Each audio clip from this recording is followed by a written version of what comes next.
Welcome back to Talk Today. It's 7:22. We'll have the papers in just a moment, but here's what else is coming up in the programme. Well, at 20 to 8, we'll have all the action from the Premier League, including Manchester United's spectacular comeback against Villa. A new documentary takes us behind the scenes of the coronation at 7:50. We'll discuss what we learned about the King. And at 10 to 9, what can be done about the issue of skyrocketing homelessness? Let's take a look at some of this morning's front pages now. In the Times, Tories to woo first-time buyers as they promise to cut the upfront cost of a home. Ex-GCHQ chief warns of using WhatsApp to agree on key government policies in The Guardian. And end scandal of rip-off hospital parking charges slam the Express as campaigners demand for fees to be scrapped. The journalist and author Nabila Ramdani and former Conservative advisor Charlie Rowley are with us for a look through this morning's papers. Good morning to both of you. Good morning. Morning. Let's kick off with the Times. Interesting story that they've got. Conservatives promising to cut the upfront cost of a home for first-time buyers. Very typical Tory policy, this, keen on homeowners, but also interesting, Charlie, that they're going for a younger demographic. That's not such typical Tory behaviour. That's absolutely right. And if I wasn't even more delighted to be here this morning, it was reading this story, because it is, as you say, you've got to give hope and opportunity to everybody if you're coming into an election year. And the Prime Minister is focused on his 5 priorities, which we know, 3 on the economy, 1 on the NHS and stopping the small boats, something that dominated the back end of last year.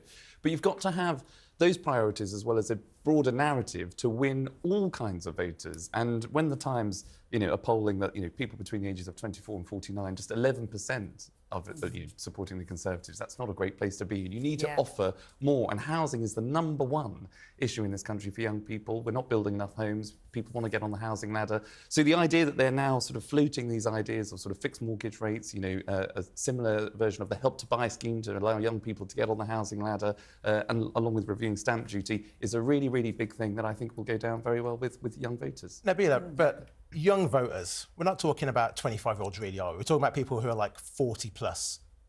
Well, I quite agree with Charlie, actually. I think it's such an important story. I mean, this is one of the front page stories that very much tells us there's a big election coming up in 2024. But I certainly feel massively sorry for first-time buyers, because in living memories, people used to buy properties at 3 times their income. And it's not possible anymore, especially not so in central London, for example. And even if you move away to the suburbs, then it's also impossible. I mean, in central London, you have a 1-bedroom flat for what, £500,000?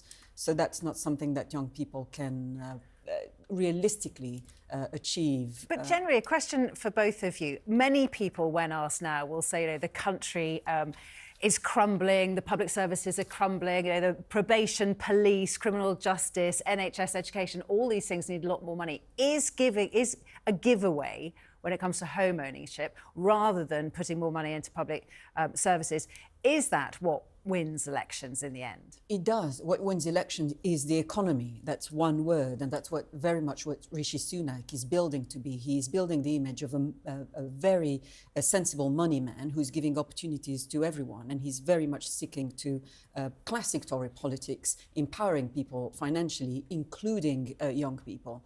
And let's be honest, houses became high-earning investments, and not homes, and that's what's changed, and that's what's a shame about it.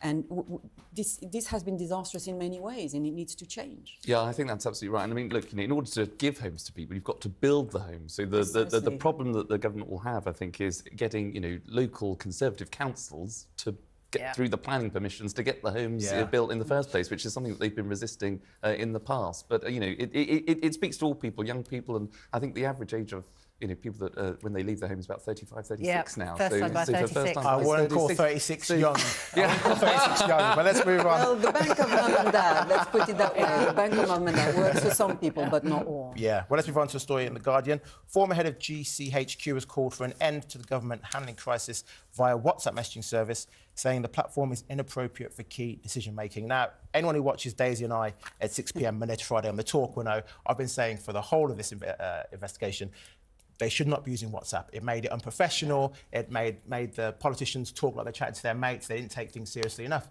And obviously, lots of these messages have now gone missing.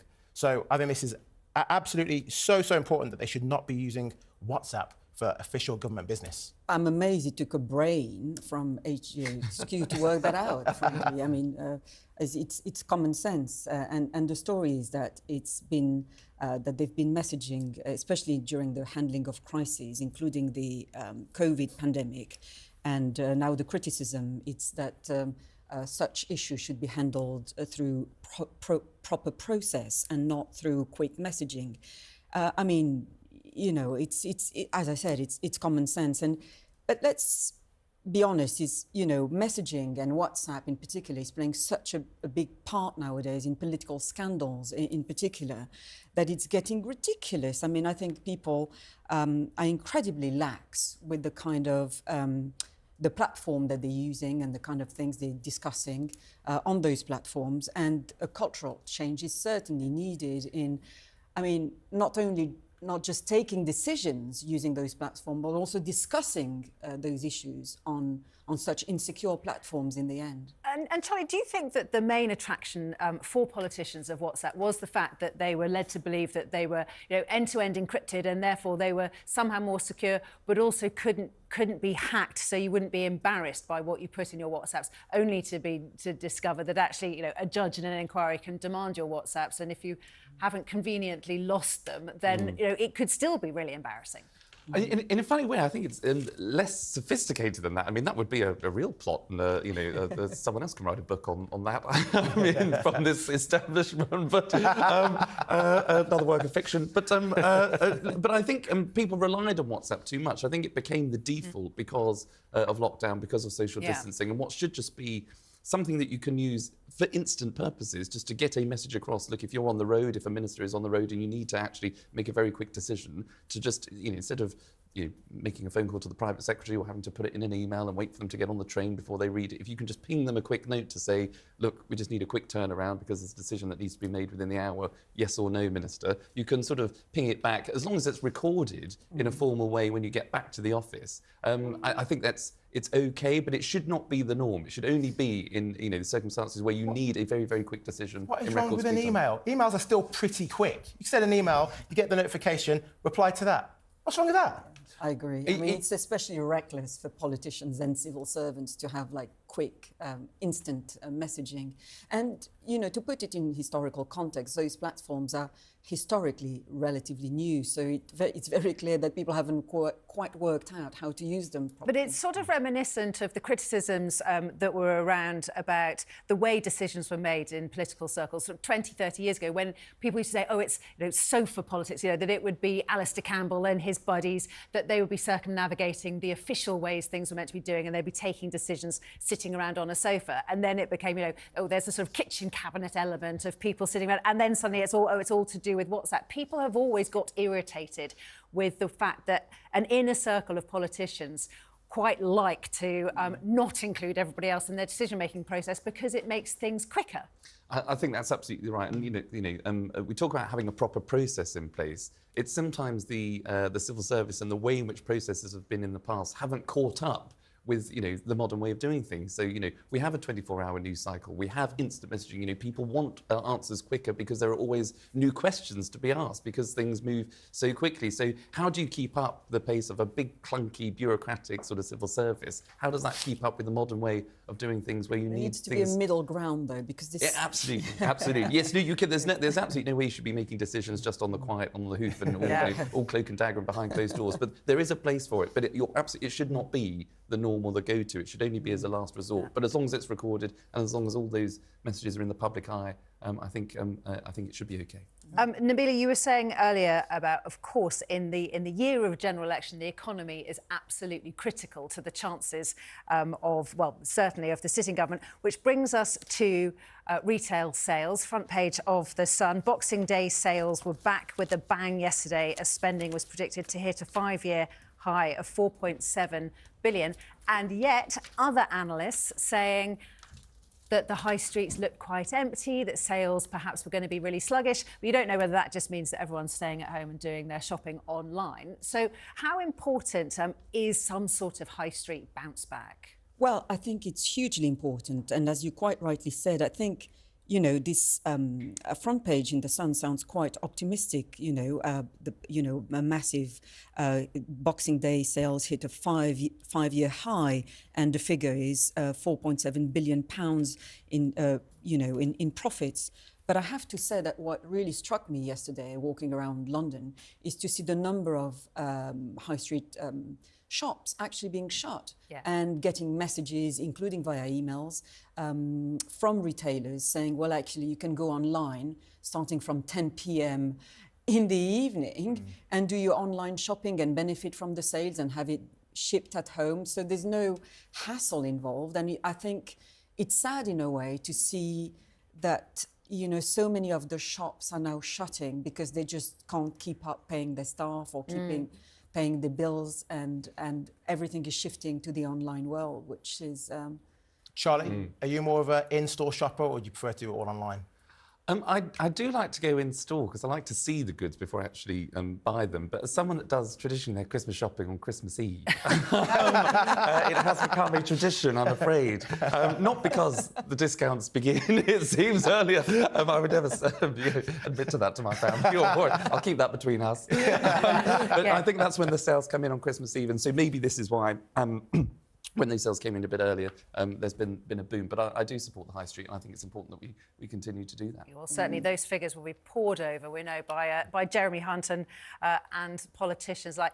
chaps, thank you so much. Charlie and Nabila will be back later on with more papers in just under an hour. Well, hello, welcome back to Talk Today. The time is 8:23. We'll have the papers in just a moment, but here's what else is coming up in the programme. Sir Jim Ratcliffe promises he's in for the long term with Manchester United and asks for time and patience. We'll have all the latest sport at 8:40. And at 9:15, we'll ask royal commentator Jenny Bond what she made of the new documentary that took us behind the scenes of the King's coronation. And 9:45, if you're thinking about your next getaway already, then do stay with us, because the Sun's travel editor, Lisa Minot, will tell us how you can find the best flight deals. All right, but right now, let's take a look at some of the morning's front pages. We've got the Times front page. That's right, yep. Journalist and author Nabila Ramdani and Mr. Rowley. Welcome back. Thank you for having me. Good morning. Sorry, we skipped ahead some of the front pages. But let's have a look at the Telegraph first. We were talking in the last hour about inheritance tax and about how the government is trying to appeal to particularly to younger voters. But inheritance tax, most people inheriting anything these days are probably in their 50s or 60s with an ageing demographic. So this seems to be appealing to an older demographic, not a younger demographic.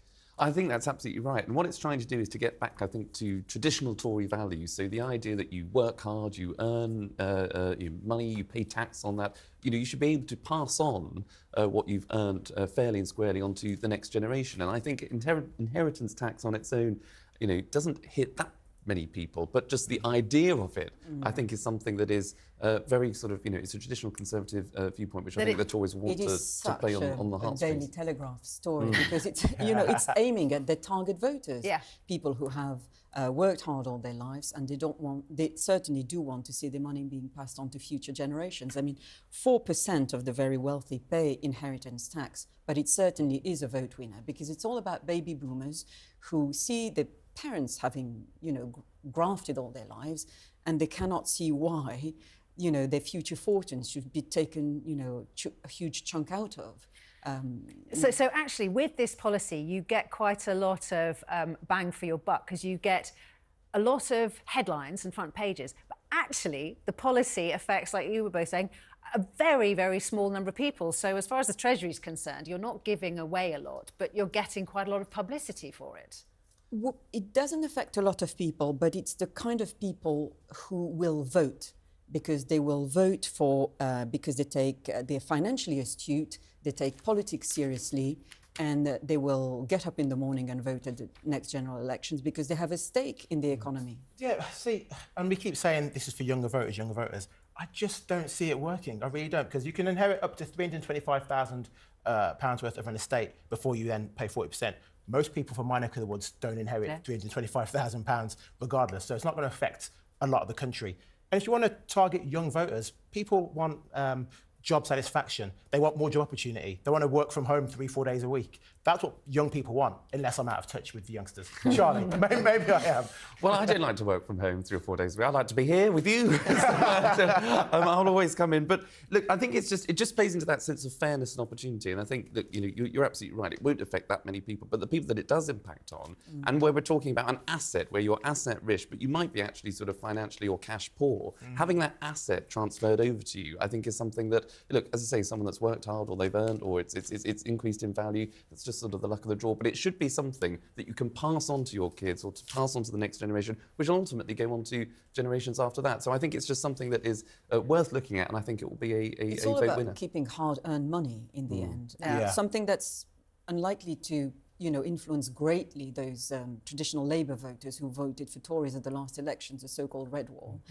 It's not something that will obviously speak to them, but certainly to the financially astute, to the people who see, the economy and having a stake in it and wanting to maintain it. And it's important, just very quickly to add, that it's not just about the inheritance tax, it's about sort of raising the tax threshold, so making sure that people on the lowest incomes don't pay income tax and making sure that actually there are tax cuts for the middle earners. So it's all about tax cuts that could be coming in the March budget or for the manifesto. Sticking with money as an issue, in the Mirror, the disgrace of hospital parking charges, worse than ever. Patients and visitors in England paying £146 billion in fees last year, up 50%.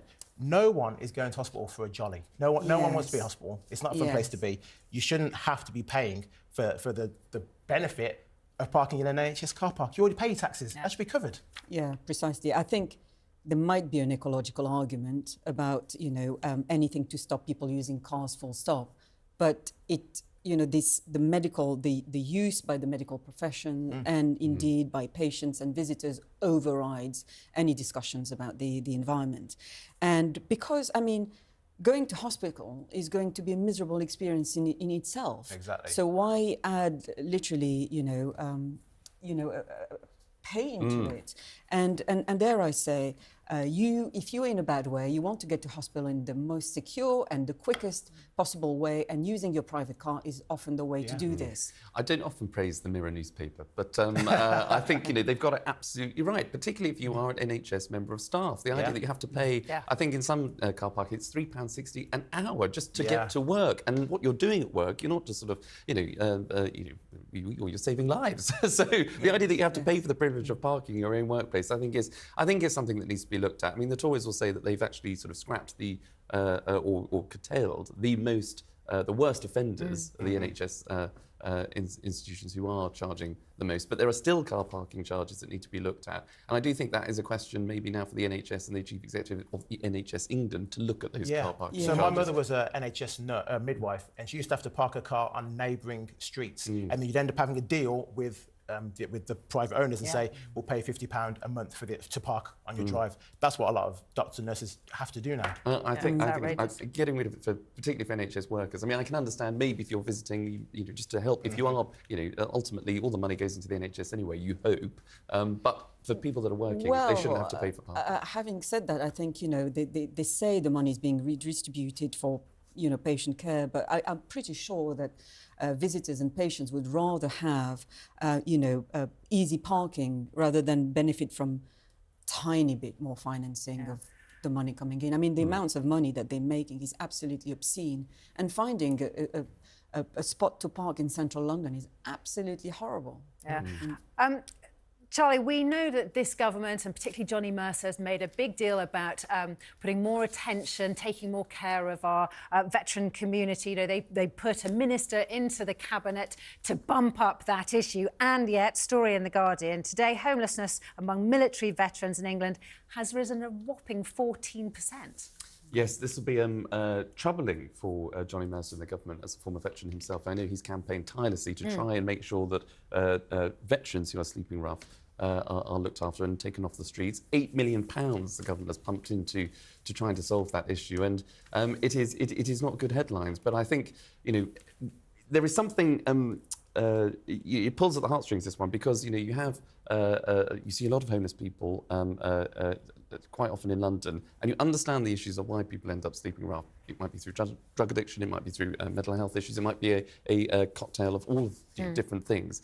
But when it's someone that's actually served the country to put their life on the line to defend us all, that ends up not having the home over their head, that doesn't have the support that they need, I think is even more troubling. And so to have an increase in the number of people that have gone through that role in the armed forces that are now sleeping rough, I think it's not good. So the government, I think, will have to double down and try and get a grip on it before the end of the year. We're going to be talking to a representative of Crisis, the homelessness charity, later, talking about the huge percentage of homeless people who are daily subjected to abuse on the streets. So we'll be sure to bring up the issue of veterans among the homelessness. Absolutely. As well. Front of the Telegraph, well, page 5 of the Telegraph, unsolved shoplifting cases have hit a 5-year high in what is being called a crime epidemic. Is it a crime epidemic? Okay, yes, maybe it's being reported more, but are these shops doing enough to stop the shoplifters? Well, I think the boom in shoplifting has more to do with checkouts rather than having to do with traditional staff. And so it's much more difficult to monitor what people are doing at the till, especially now that receipts are not even issued anymore. So you can't even check the receipt of what people actually bought. And most shops do not invest in security. They rely on CCTV cameras. So I don't think the burden falls really on the justice system, but more on the logistics in preventing that in the first place. Charlie, we were talking earlier about whether any of us are down with the kids, but I do want to ask you whether you think that Rishi Sunak is down with the kids with this video that he's put out of him sort of imitating Macaulay Culkin in Home Alone and saying, here I am in Downing Street all on my own, here's all the mischief I can get up to. Does that sort of thing work for you? It was fun. It was a nice thing to do, I think, and to try to show a different side of Rishi Sunak. He's obviously being, someone that's been a chancellor, that he's set out his 5 priorities, that you sometimes see very serious. We know he's a bit of a technocrat when it comes to the details. So to see a fun side is good. Let's have a little look, because I would love to hear from you. Text or tweet and tell us if you think that Rishi Sunak down with the kids works. Let's have a quick look.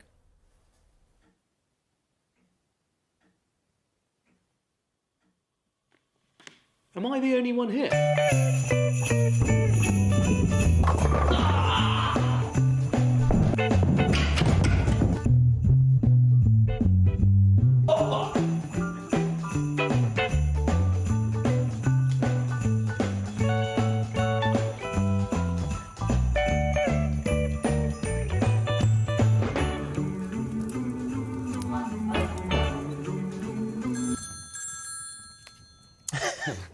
It's pretty good. It's pretty good. Well, he's about the same size as Macaulay Culkin. Nabila and Charlie, thank you very much for the moment. Thanks, guys. Thank you.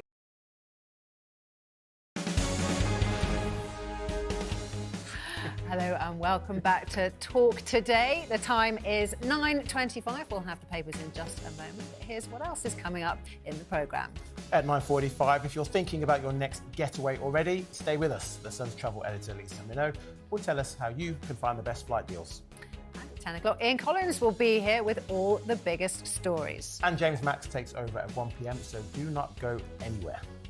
Now let's take a look at some of this morning's front pages. In the Times, Tories to woo first-time buyers as they promise to cut the upfront cost of a home. Ex-GCHQ chief warns of using WhatsApp to agree on key government policies in The Guardian. And end scandal of rip-off hospital parking charges slams the Express as campaigners demand for those fees to be scrapped. Journalist and author Nabila Ramdani and former Conservative advisor Charlie Rowley are with us for a look through this morning's papers. Right, what should we start We're with? looking at the Mail. Now, this is fascinating, Nabila. Labour's plan for an alternative to Rwanda migrant scheme. Of course, the Labour Party been consistently saying they would unravel the Rwanda scheme. They're dead against it, but now seem to be coming up with something not altogether dissimilar. Precisely, and I think this story sums up exactly what the eternal problem of being in opposition is. It's very easy to attack a failing government, but it's very difficult to come up with an alternative scheme. And as you quite rightly said, I mean, Starmer seems to be coming up with the exact same Rwanda plans, which involves offshore proceedings of asylum claims, which should be, according to him, assessed overseas.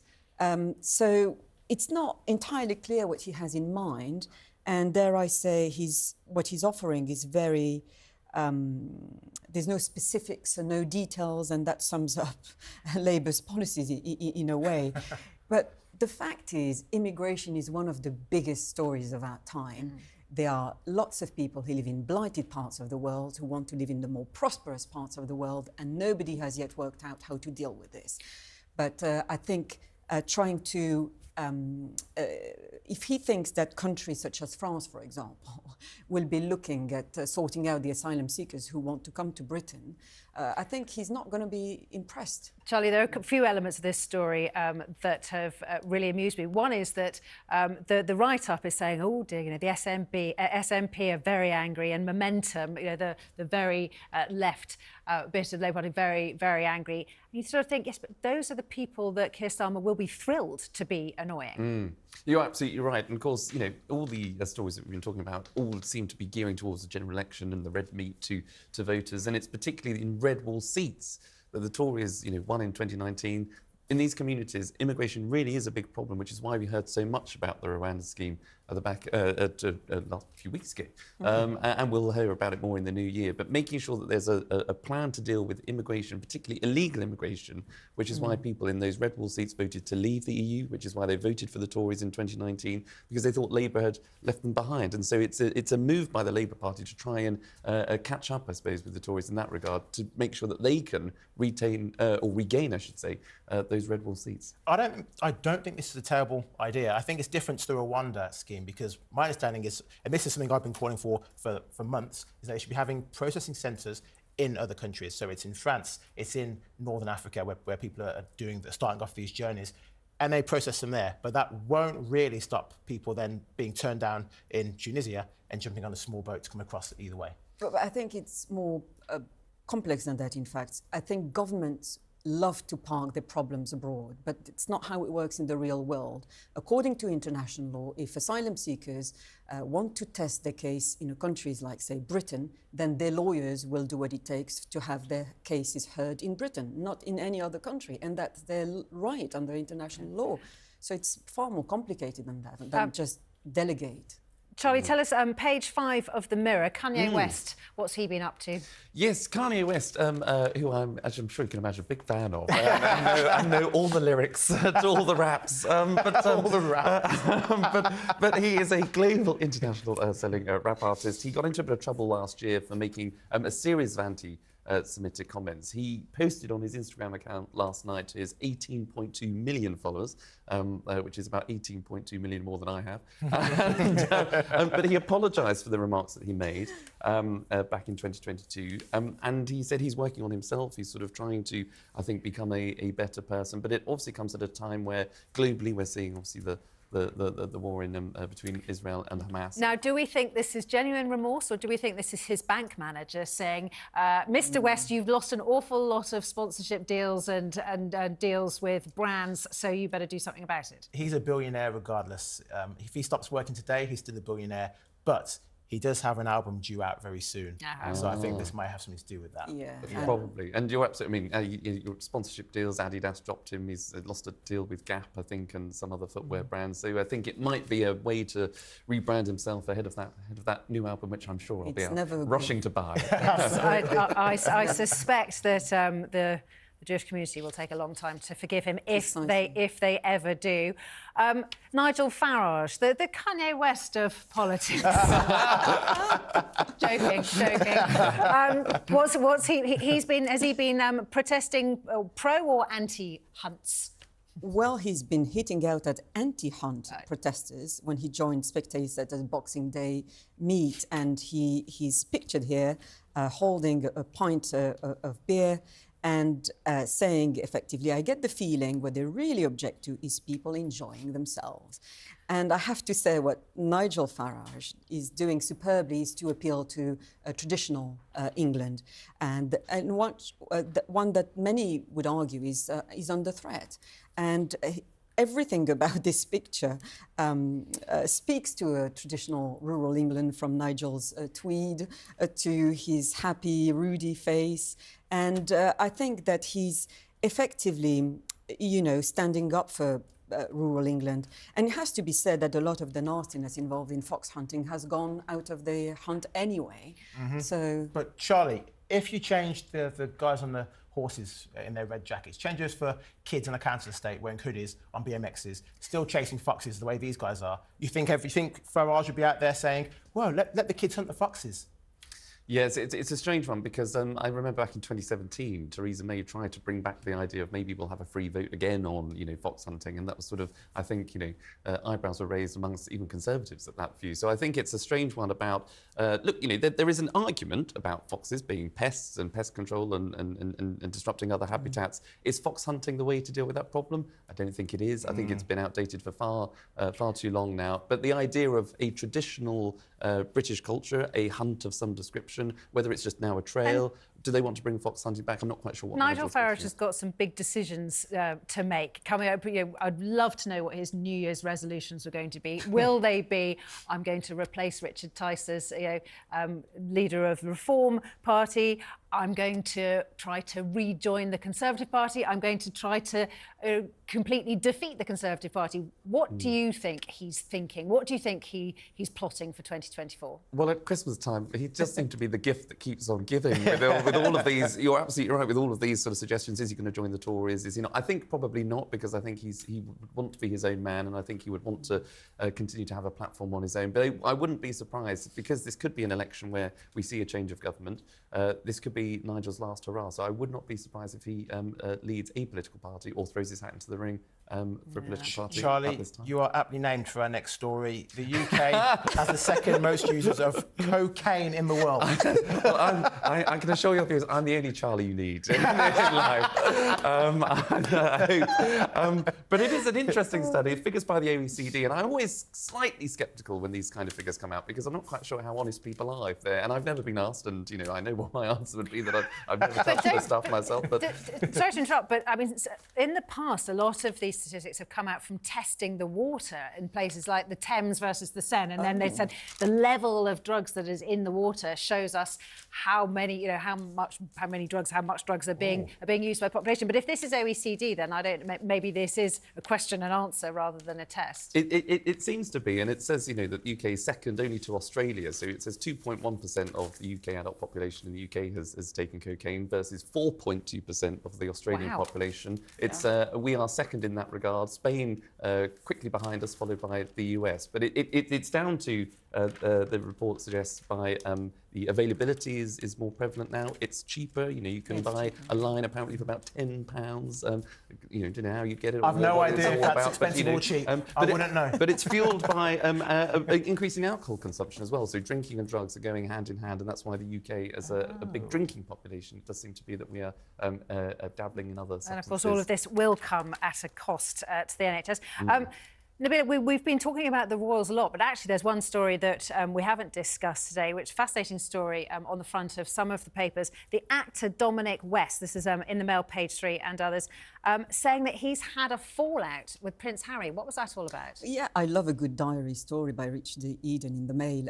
Apparently the Crown star Dominic West was such a firm friend of Harry, but what happened is Harry confirmed he has been, Dominic West has been cut off by Prince Harry because, among the anecdotes that West told that he was not supposed to share, apparently, was they toasted their victory over a trip they took together in the Arctic by drinking champagne from one of their co-adventurers' prosthetic legs, for example, and generally sharing stories about their trip together. Now, one line that jumped up in this article is that Harry is effectively complaining or accusing effectively Dominic West of invading his privacy, which I think is ridiculous, considering that Harry has been invading his own privacy for He's a the long master. while. In books, in Netflix series, and crucially, he's invaded the privacy of members of his own family, his own father, his own brother, again, making a huge amount of money.